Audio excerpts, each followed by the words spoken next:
आ, सभी बच्चों को मैं पंतनगर हिंदी माध्यमिक शाला घाटकोपर की तरफ से सभी का शुक्रिया। गुड मॉर्निंग सभी को। आज जो हम सब्जेक्ट लेने जा रहे हैं भूगोल के संदर्भ में, आज हमें हमें जो टॉपिक मिले हैं वो टॉपिक पर आपको जो आपने पिछले पॉइंट में आपने जो रुष्टि के संदर्भ में जो भी जानकारी आपने ली है उसके आगे हम कंटिन्यू करने वाले हैं। तो इससे पहले मैं अपना परिचय जो है, मैं श्री शरद कोड़ी पंतनगर संकुल की तरफ से सभी बच्चों का धन्यवाद करता हूं। और अपना ये जो टॉपिक है वो टॉपिक हम स्टार्ट करते हैं, क्योंकि शॉर्ट पर अपना टाइम 10 मिनट सर ने ले लिया है, तो उससे बेहतर हम स्टार्ट करेंगे अभी। हम जो टॉपिक ले रहे हैं, हमारा टॉपिक जो है वो कोहरा, ओस और तुषार के संबंधित है। लेकिन उससे पहले हमें एक चीज पर ज्यादा ध्यान देना जरूरी है। जो आपने पिछले पॉइंट में रुष्टि के संदर्भ में यानी कि वर्षा के संदर्भ में जो भी चीज आपने देखी है, पढ़ी या समझी होगी, उसमें आपको एक परिभाषा आपके माइंड में तैयार हुई होगी कि रुष्टि किस तरह की होती है, क्यों होती है, कैसे तैयार होती है, आपने जानकारी ली है। फिर भी मैं एक बार आपको कि रुष्टि किस तरह की होती है इसके बारे में थोड़ा सा इन शॉर्टली आपको कुछ चीज बताना चाहता हूँ। तो हम रुष्टि का मतलब ये होता है कि जो बाष्पयुक्त हवा होती है, वो बाष्पयुक्त हवा ऊंचाई पर जाने पर इस हवा का तापमान जो रहता है वो कम होता जाता है। इसे हम दूसरे नाम से सग्निभवन नाम से भी जानते हैं, या सग्निभवन जो क्रिया रहती है, इसकी परिभाषा भी मैं आपको बाद में बताऊंगा सग्निभवन की। लेकिन जब बाष्पयुक्त हवा ऊंचाई पर जाने पर वो तापमान जब कम होता है तो क्या होता है, उस कारण से जो जल कण रहते हैं या धूलि कण रहते हैं वो एक इकट्ठा होते हैं एक जगह, और ये इकट्ठा होकर एक बादल तैयार होता है। और वो बादल तैयार होने के बाद जो छोटे मोटे आकार के जलकण होते हैं उनका आकार बढ़ने लगता है, और वो बादलों में पूरी तरह से तैरना संभव नहीं हो पाता है, और उसी कारण से क्या होता है, रुष्टि होता है। तो रुष्टि के आधार पर ही हमें कुछ चीजें और भी सीखना है जरूरी है। तो ये रुष्टि जो होती है, ये अनेक प्रकार आपको उसके प्रकार भी बताए होंगे, लेकिन इसी के आधार पर हमें कोहरा, ये जो है वो कोहरा के बारे में हम पहले जानकारी लेने वाले हैं। जो टॉपिक में दिया गया है कि कोहरा, कोहरा किस तरह का होता है, कोहरा किसे कहा जाता है, कोहरा की परिभाषा क्या है, इसके बारे में हम जानकारी लेंगे। तो कोहरा एक बाष्पयुक्त जल या नमी के भूमि के ऊपर से गुजरने वाली ठंडी हवा जो रहती है, उसी कारण से कोहरा तैयार होता है। परिभाषा जब हम तैयार करेंगे तो अपने मन से हम तैयार कर सकते हैं कि कोहरा किसे कहा जाता है या कोहरा किस तरह का होता है। कोहरा इस तरह का होता है कि जिस तरह बाष्पयुक्त जल जो रहता है वो भूमि पर या नम भूमि पर जब ये गुजरने लगती है, ठंडी हवा गुजरने लगती है, तो वही हवा के कारण से ये कोहरा तैयार होता जाता है। जैसे धरातल के अपने समीपवर्ती भागों में जलवायु युक्त वायु जो रहता है, वो तापमान जब ओसांग मतलब 0 डिग्री सेल्सियस पर पहुंच जाता है तो वायु और अधिक शीतल हो जाती है। दोनों का मतलब ये है कि छोटे छोटे जो कण रहते हैं, धूलि कण और जल कण, इनके जो एकत्रीकरण होता है तब ये क्रिया होती है कोहरा की। और यही कोहरा से हमें ये देखना जरूरी है। मैं पहली स्लाइड में आपको ये दिखाना चाहता हूँ कि कोहरा आपको इस तरह का देखने के लिए मिलता है। कोहरा आप कभी भी देखते हो बारिश हो जाने के बाद, या सुबह सुबह अपने को जब सुबह 5 बजे या 6 बजे के समय में आपको कोहरा एकदम घना हुआ ऐसा आपको ज्यादातर दिखता है, तो ये कोहरे के बारे में जो है, देखो पहले पॉइंट में आपको वही आपको समझाना चाहता हूँ। तो देखिए, वायुमंडल में स्थित बाष्प का सघनीभवन अथवा घनीभवन जब भूपृष्ठ के समीप होता है, तब कोहरा या ओस या तुषार देखने के लिए मिलता है। मतलब है दो क्रियाएं ज्यादा इंपॉर्टेंट है यहाँ, कि ओस हो या कोहरा हो या तुषार हो, ये तीनों चीजें कब तैयार होती है या कब क्रिएट होती है, जब वायुमंडल में स्थित बाष्प का सघनीभवन होता है। अभी सघनीभवन मतलब क्या होता है? सघनीभवन ये होता है कि कोई भी पदार्थ का वायु रूप से द्रव रूप में रूपांतर होना। मतलब है कि एखादी चीज को या पदार्थ को वायु रूप से वो द्रव रूप में जब उसका रूपांतर होता है, उसको सघनीभवन कहा जाता है। और घनीभवन किसको कहा जाता है?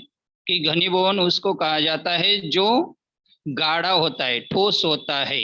घनी घनी मतलब घन, घनीभवन एकत्रित होना, एक केंद्रीभूत होना, उसे कहा जाता है।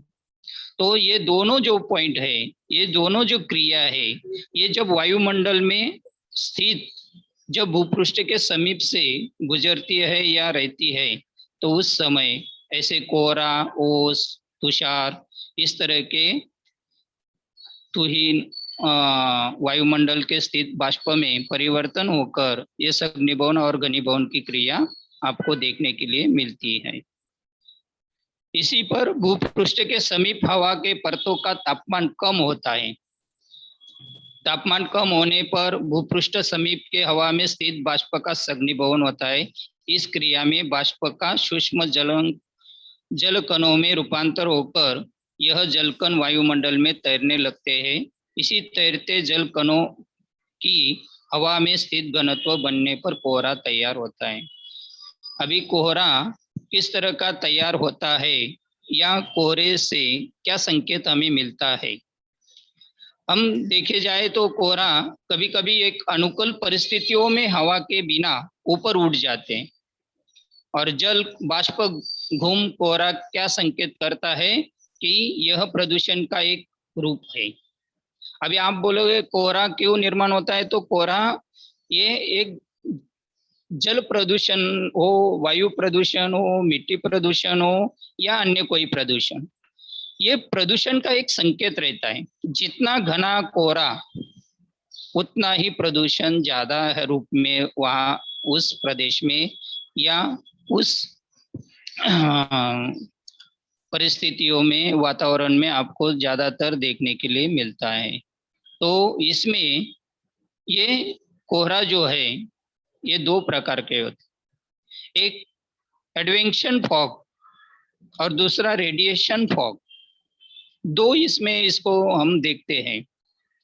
और इसी में एडवेंशन फॉग क्या होता है कि जो ज्यादातर ये प्रदूषण जो है, कोहरा चारों तरफ अब फैला हुआ दिखता है हमें, वो एडवेंशन फॉग इसलिए होता है कि वायुमंडल में प्रदूषण की मात्रा ज्यादा बढ़ गई है, इसी कारण से। और रेडिएशन का, जो कोयले के इससे या ज्यादातर कोयले वाले खदान या उस प्रदेश में ज्यादातर ऐसे आपको रेडिएशन फॉग तैयार हुए, आपको कोहरा तैयार हुए देखने के लिए वहां मिलेगा। अभी कोहरा कैसे बनता होगा, तो आपको मन में ये सवाल भी आता होगा कि कोहरा किस तरह का बनता है। तो कोहरा हमारे चारों ओर उपस्थित हवा में जल बाष्प होती है, जिसे हम नमी कहते हैं।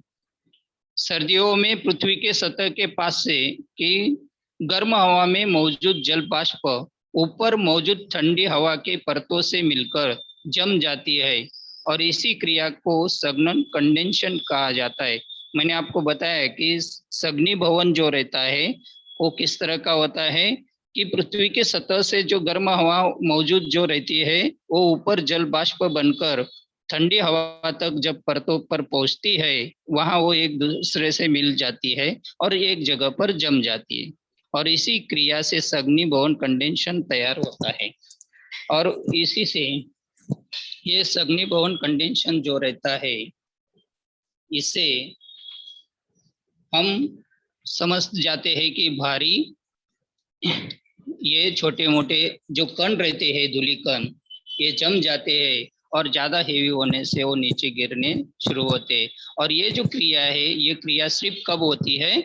जब सुबह के वातावरण में स्वच्छता और ज्यादा से ठंडी हवा से भरा हुआ रहता है, उसी समय ये छोटी मोटी नन्ही मुन्नी जो बूंदे रहती है वो गिरने शुरू होती है। और इसी में ये कोहरा तैयार अपने को देखने के लिए मिलता है। और अपने को पास वाली चीज भी देखने के से अंधुक यानी कि धुंधला हुआ ऐसा दिखता है। तो इस तरह का जो कोहरा है, ये कोहरा आपको देखने के लिए मिलेगा। कोहरा के संदर्भ में और एक चीज मैं आपको बताना चाहता हूँ, स्मॉग। स्मॉग एक ऐसा कोहरा के इसमें आपको दो रेडिएशन मैंने आपको बताए थे, एडवेंशन फॉग और रेडिएशन फॉग। उसमें स्मॉग ये जो है कि औद्योगिक क्षेत्रों में कोहरा ज्यादा घना क्यों होता है, कि उसके कारण ये है कि वायुमंडल में प्रदूषण की मात्रा ज्यादा प्रमाण में होती है, इसी कारण से स्मॉग ज्यादा तैयार होता है और इसी कारण से वहाँ कोहरा आपको घना देखने के लिए मिलेगा।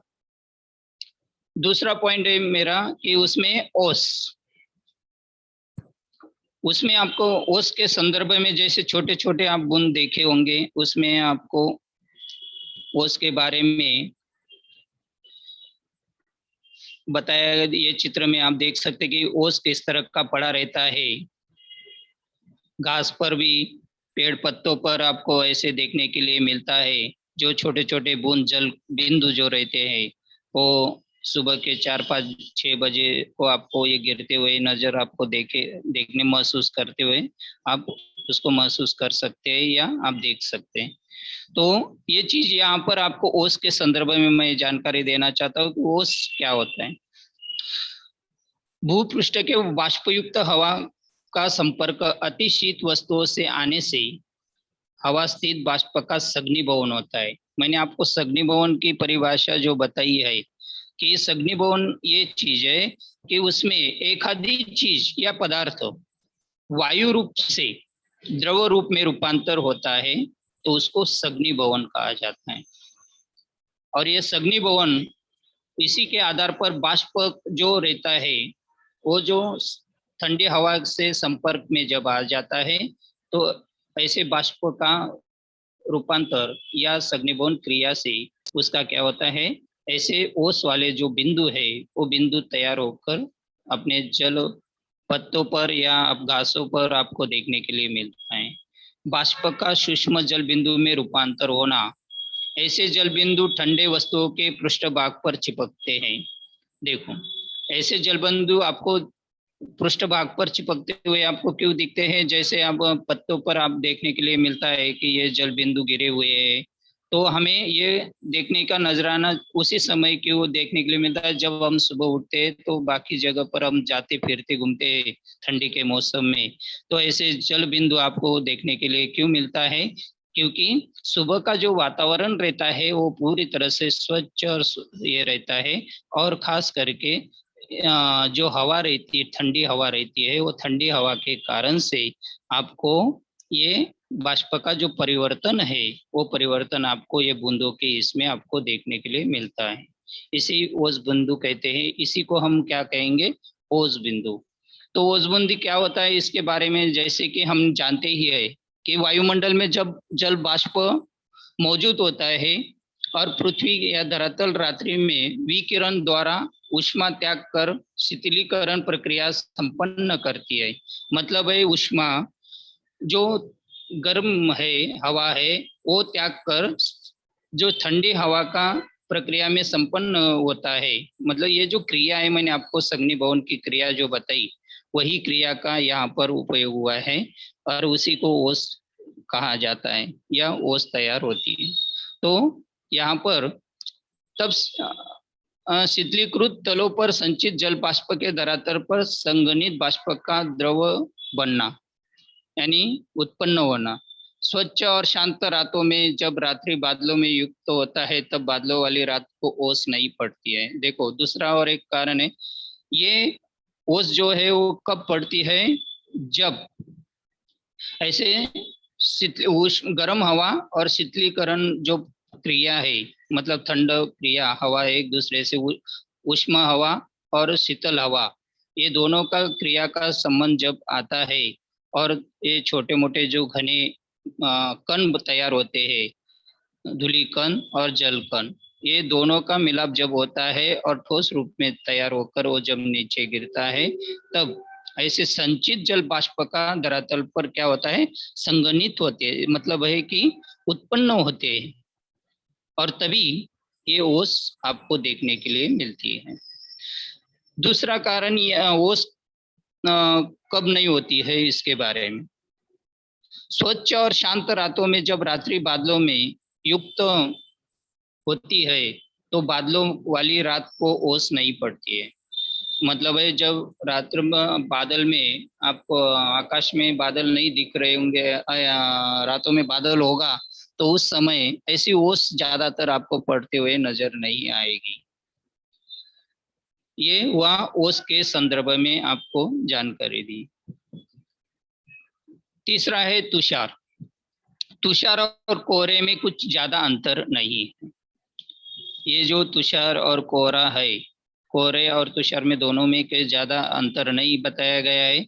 उनमें दृश्यता, तुषार और कोहरे के बीच में अंतर उनके दृश्यता, समय की स्थिति और तापमान के भिन्नता के आधार पर बनती है। कोहरा और तुषार, ये दोनों चीजें जो है एक भिन्नता, थोड़ी सी इनमें भिन्नता आपको देखने के लिए मिलेगी। जो दृश्यता किस तरह की, मतलब जिस तरह का आपको कोहरा दिखाया गया है वैसे ही ये भी दृश्यता आपको तुषार में देखने के लिए मिलेगी। समय की स्थिति और समय का वहां पर ध्यान दिया जाता है कि कौन से स्थिति में किस तरह का तापमान है, वो तापमान की भिन्नता किस तरह की है, इसी के आधार पर तुषार और कोहरा, इन दोनों का मिलाप से थोड़ा सा ही अंतर आपको देखने के लिए मिलेगा। तो हम ये तुषार के बारे में जानकारी लेंगे कि तुषार सतहों पर बनता है जब संघनन तापमान के जम होता है। मतलब ये यहाँ पर 0 डिग्री सेल्सियस जो तापमान कम होता है, जहाँ पर होता है वहां पर ऐसे वस्तुओं पर चिपके हुए जो ओस बिंदु जम जाते हैं, उसी को हम तुषार कहते हैं। और इसी तुषार से और कोहरा से जो अंतर है वो ज्यादा न होते हुए इसके बारे में घनीभवन और सघनीभवन जो क्रिया है वो ओस बिंदु और तुषारों की निर्मित के शीतकाल में बड़े पैमाने में होती है।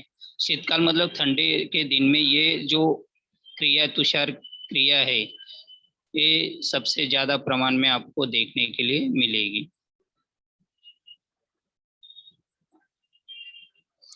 वर्षा के बारे में मैंने आपको इससे पहले बताया ये पॉइंट को कि वर्षा किस तरह की होती है, उसके कारण मैंने आपको बताया था कि जब जलकण, बाष्पयुक्त हवा जो रहती है वो ऊंचाई पर जाने पर हवा का और तापमान का दोनों का जो मिलाप है, वो मिलाप कम तापमान किस तरह का तैयार होता है, यानी कि सघनीभवन क्रिया किस तरह की होती है, उसी कारण से ये अपने को वृष्टि यानी कि वर्षा प्राप्त होती है। वही वर्षा के परिणाम क्या क्या होते हैं इसके बारे में हम जानकारी लेंगे। अभी आप तो जनरली वो चीज को समझते हो कि वर्षा ज्यादा गिर गई, अतिवृष्टि ज्यादा हो गई तो कौन कौन सा नुकसान अपने यहाँ पर होता है। ज्यादातर वित्त हानि और मानव हानि सबसे ज्यादा आपको देखने के लिए मिलती है। ये दो चीजें आपको यहाँ पर वर्षा के परिणाम में आपको देखने के लिए मिलेगी, क्योंकि बाढ़ आती है तो नुकसान होता है, और उसी से ऐसे कई प्रकार आपको वर्षा के वजह से होने वाले और भी प्रकार आपको बता सकता हूँ कि पृथ्वी पर उपलब्ध होने वाले पेयजल का मुख्य स्रोत वर्षा होती है। जो अपने को पानी पीने के लिए मिलता है वो वर्षा के कारण से ही मिलता है। चाहे ज्यादा वृष्टि हो गई तो भी चलेगा, और नहीं कम हुई तो उसमें अपने को बहुत से परिस्थितियों का सामना करना पड़ता है। अतिवृष्टि जैसी हानिप्रद है, वैसे ही कम वर्षा भी हानिप्रद है। मतलब अतिवृष्टि भी हुआ तो भी अपने को क्या है, उसका ज्यादातर नुकसान ही है, और कम हुआ तो भी नुकसान है। मतलब वृष्टि किस तरह की होनी चाहिए या वर्षा किस तरह के होने चाहिए, कि सम प्रमाण में होनी चाहिए। जितनी आवश्यकता उतनी वर्षा होनी चाहिए, तो ही अपना समतोल जो है वो बना रहेगा। अति वर्षा के कारण क्या होता है कि भयंकर बाढ़ आ जाती है, उससे जीवित और वित्त हानि ज्यादातर होती है। बारिश नहीं हुई तो अवर्षण स्थिति निर्माण होती है, और इसलिए अनाज की कमी निर्माण हो जाती है। मतलब होने से भी और नहीं होने से भी दोनों पर क्या होता है, अपना नुकसान ही होता है। और इसीलिए किसानों पर दयनीय अवस्था जो तैयार होती है वो वर्षा न होने के कारण से अपने को अनाज बाहर से आयात करना पड़ता है। अपने देश को, पूरे देश को पूरे अनाज की व्यवस्था करना अपने लिए बहुत महंगी पड़ती है देश के लिए। तो ऐसे कृषि प्रधान देश बारिश जो है या वर्षा जो है उसका प्रमाण उस सम प्रमाण में हमने को देखने के लिए मिली या सम प्रमाण में गिरी, तो हमें अपने आप कृषि प्रधान देश या निर्भर बनने के लिए या कुछ भी चीज अपने को अनाज आयात करने की जरूरत नहीं पड़ सकती है। तो न होने और होने से दोनों से अपना क्या है, ज्यादातर नुकसान ही है। और इसलिए भारत की खेती है बड़ी मात्रा में, आपको तो मालूम है कि भारत एक कृषि प्रधान देश है, और कृषि प्रधान देश होने के बावजूद अपने हर चीज इसी पर डिपेंड है। ये सभी जन इसी पर निर्भर है, और इसीलिए भारत में होने वाली वर्षा का संपूर्ण देश के लिए महत्वपूर्ण होती है। मतलब अपने देश को कृषि प्रधान होने के कारण से अपने को वर्षा का महत्व जो है वो अपने देश के लिए बहुत महत्वपूर्ण है। उचित समय पर उचित मात्रा में होने वाली वर्षा खेती की उपज बढ़ाती है। मतलब वर्षा के परिणाम देखते समय हमें यह चीज का ध्यान देना जरूरी है कि यहाँ पर जब वर्षा समय पर और उचित मात्रा में पड़ी तो अपने खेती या खेतों की जो हानि होने वाली थी उससे हम बच सकते हैं। जो फसल है वो फसल अच्छी तरह से आ सकती है। अधिकांश बात अब भारत का जो वर्षा का भाग है वो अनिश्चित स्वरूप से बारिश होती है, कहीं ज्यादा हो जाती है तो कहीं कम हो जाती है। तो इस तरह की जो वर्षा से हमारा जो नुकसान है देश का ही नहीं बल्कि पूरे विश्व का ये जो आयात निर्यात का जो व्यवहार चलता है वो सभी में एक दूसरे पर निर्भर रहने के कारण से एक दूसरे पर एक का नुकसान हुआ तो दूसरे को भी उसका नुकसान की भरपाई जो रहती है वो होनी उनको भी करनी पड़ती है। तो नुकसान ये नुकसान ही होता है। इसीलिए अति घने कोहरे के कारण दृश्यमानता कम होती है, सड़कें, रेल मार्ग, जल मार्ग, ज्यादा बारिश गिरने से, ज्यादा प्रदूषण होने के कारण से, ज्यादा वर्षा गिरने के कारण से कई सड़कें, रेल मार्ग आपके क्या हो जाते हैं, बंद हो जाते हैं। विपरीत परिणाम मतलब आपने जो यातायात साधन है, ये यातायात साधनों की दिक्कतें कम हो जाती है, अब ये बढ़ जाती है। और इसी कारण से क्या होता है, इसका विपरीत परिणाम अपने देश के अर्थव्यवस्था पर, अपने इस पर आयात यातायात साधनों पर होता है कि समय पर कोई चीज वहां पर पहुंच नहीं पाएगी। कई बार दुर्घटना होने की स्थिति उत्पन्न होती है। ऐसा भी होता है कि ज्यादातर जो दुर्घटनाएं अति बारिश ज्यादा होने के कारण से सड़कें टूट जाती है, टूटती फूटती है, रेल मार्ग बड़ा सामने वाली चीज दिखती नहीं है तो एक्सीडेंटली होना जरूर ये हो जाता है। और ऐसी स्थिति दुर्घटनाएं की वहां पर इस कारण से भी हो सकती है।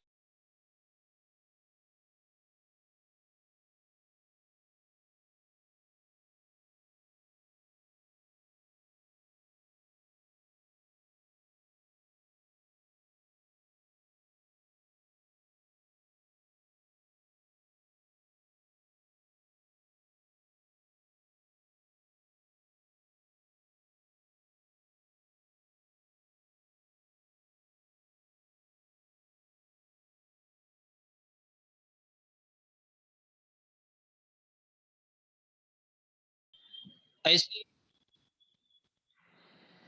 ऐसी अनेक जो समस्या है, ये वर्षा के परिणाम से भी अपने को देखने के लिए मिलती है।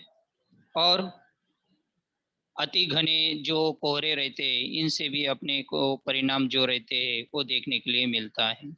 मतलब एक चीज ऐसी नहीं है जिससे अपने को बारिश कम हुई तो भी नुकसान होता है और ज्यादा हुई तो भी नुकसान होता है, और ज्यादा कोहरा आया तो भी नुकसान है, और कम रहा तो कोई नुकसान नहीं है, क्योंकि जो वायुमंडल में प्रदूषण है वो प्रदूषण की मात्रा कम हुई है, ये अपने को प्रतीत होता है।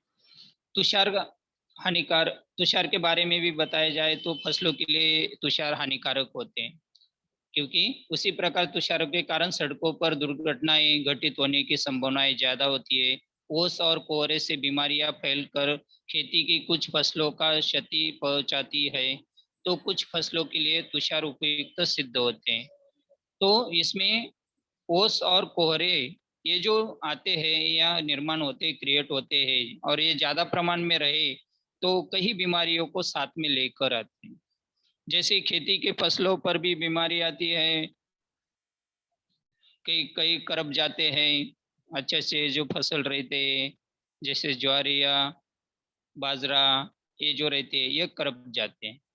ऐसे अनेक प्रकार की ये बीमारियां कोहरा की तरफ से आ जाती हैं। कपास पर देखा जाए तो ये भी कपास पर ज्यादा असर करती है कोहरा, क्योंकि वो जो पत्ते रहते हैं वो मुरझाकर जैसे उनको ऐसा सिकुड़ लेता है। अनेक उसमें जो जंतनाशक रहते हैं वो तैयार हो जाते जंत तैयार हो जाते हैं, और उसी कारण से वो जो बढ़ने वाला कपास रहता है उसको क्या हो जाए वो अखड़ जाता है। ऐसे अनेक प्रकार की कोहरे से बीमारियां जो है उनकी वो भी तैयार आ जाती है फसलों पर। तो अम्लीय वर्षा, आगे जो आपको बताया गया है कि अम्लीय वर्षा के संदर्भ में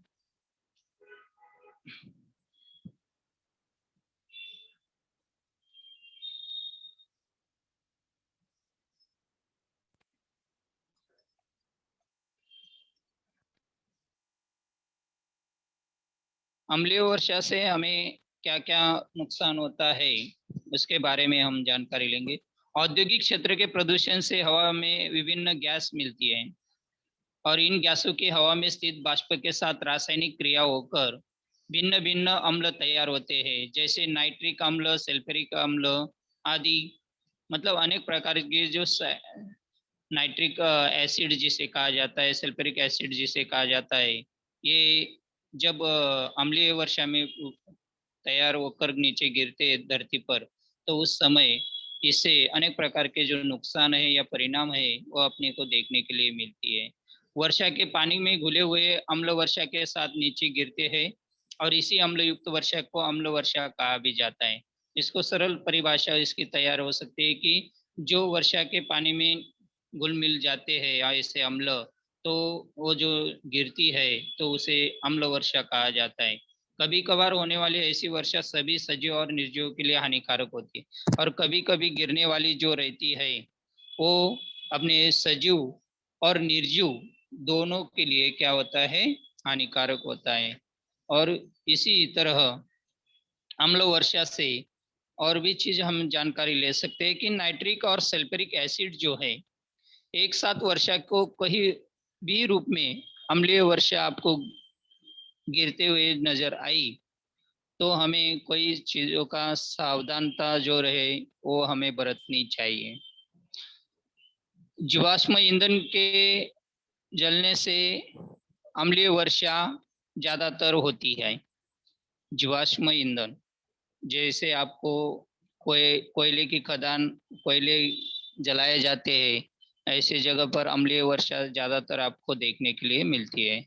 पावर स्टेशनों में तेल, गैस, कोयले, ऐसे अनेक प्रकार के जो वातावरण है, इन वातावरण से सल्फर डाइऑक्साइड यानी SO2 ऐसा जो ऐसे ये है धुआं है वो निकलता है। और वाहनों से भी आपको नाइट्रोजन ऑक्साइड, आपको NOx आपको देखने के लिए मिलेगा, वो भी ये निकलता है। तो उससे भी ऐसे हवा में जब ये घुल मिल जाते हैं तो ऐसे अम्लीय वर्षा जो है वो तैयार होती है या तैयार होकर गिरती है। तो इसी में अम्लीय बारिश के कारण से या वर्षा के कारण से कौन कौन सी समस्याएं निर्माण होती है, वो समस्याएं देखते हैं। नदियां, झीलों और समुद्रों की अम्लता स्तर बढ़ जाता है। नदियों में जो पानी रहता है उसमें अम्लता का प्रमाण जो है वो क्या है, बढ़ जाता है। जलीय जीवन का जीवन को मारना, मतलब है कि जलीय जीवन जो है, छोटे मोटे पानी में रहने वाले जो कीड़े मकोड़े होते हैं सभी, ये सब क्या होते हैं, अम्लीय वर्षा के कारण से मर सकते हैं। तीसरा एक कारण है कि मिट्टी की अम्लता का स्तर बढ़ता है। और ये जो बारिश होती है तो मिट्टी से इसका मिलाप होता है, तो ये मिट्टी का जो क्षारता रहती है वो क्षारता न बढ़ते हुए तो अम्लता उसमें बढ़ती है, और उसी कारण से भी ये अम्लीय वर्षा की समस्या अपने को देखने के लिए मिलती है। ये कई वनस्पतियों पर भी, कई वनस्पति छोटी मोटी वनस्पतियां रहती है उनको भी क्या करते हैं, मार सकती है। ऐसे अम्लीय वर्षा के जो परिणाम है वो परिणाम भी आपको देखने के लिए मिलती है। और ये सभी कारण, अम्लीय वर्षा का कारण जो है वो सिर्फ अन्य सिर्फ जो वायुमंडल में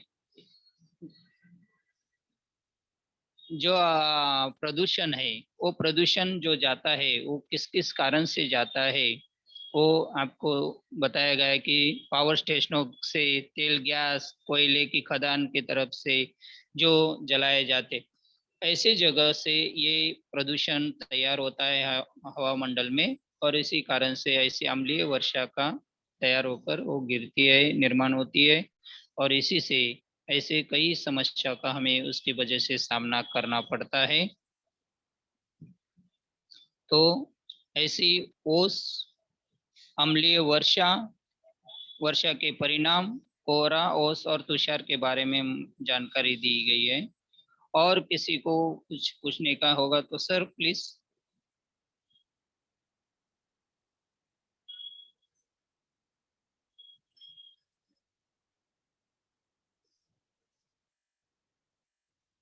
हेलो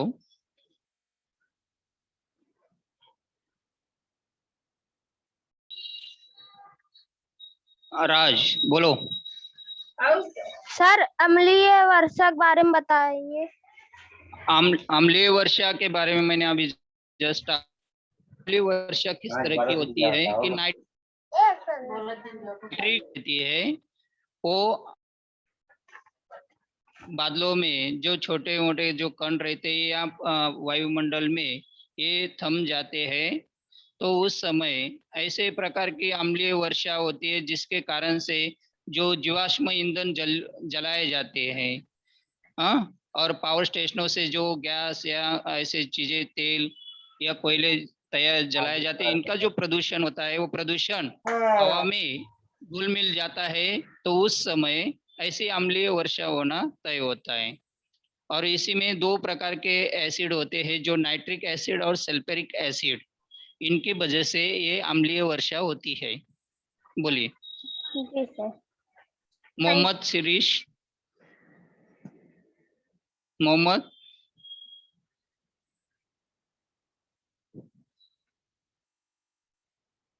और किसी बच्चे को कुछ पूछने का है?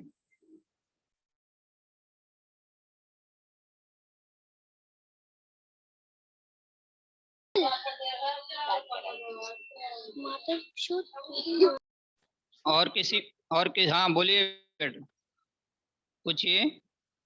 Hello hello.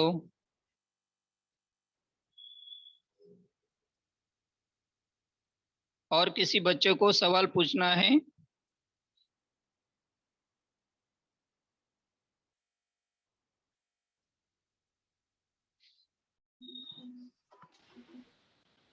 बोलो बेटा। अंकिता एंड अनुज, टेल मी।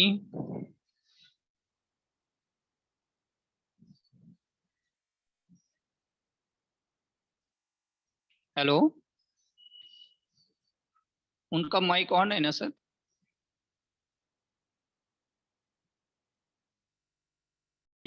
तो आज जो हमने कोहरा और ओस और तुषार के संबंध में जो जानकारी ली है, वो जानकारी आपको सभी को समझ में आ गई है, ऐसा मैं समझता हूँ, क्योंकि कई बच्चे का जो सवाल है कुछ आ नहीं रहा है। तो ये जो कोहरा और ओस और तुषार और वर्षा के जो परिणाम है, ये एक परिस्थिति जो बाष्प मंडल में ये इनका जो सघनीभवन क्रिया जो होती है उसकी वजह से ये सब क्रियाएं, सघनीभवन और घनीभवन क्रिया, ये दोनों क्रिया की वजह से ये तीनों कोहरा ओस और तुषार, ये तीनों का यहाँ पर ये क्रिया से ही ये कोहरा ओस पड़ता है। और इसी के आधार पर हमने ये जो इनके बारे में जो एक्सप्लेनेशन आपको दिया गया है वो इसी तरह का वर्षा के संदर्भ में भी दिया गया है, और वर्षा के परिणाम से हमें क्या क्या हानि होती है इसके बारे में भी मैंने आपको बताया है, और अम्लीय वर्षा के संदर्भ में भी आपको क्या हानि होती है इसके बारे में भी जानकारी दी है। तो सभी बच्चों को धन्यवाद, और नेक्स्ट टॉपिक जब आ रहेगा उस समय, तब तक के लिए आपको नमस्कार। ठीक है।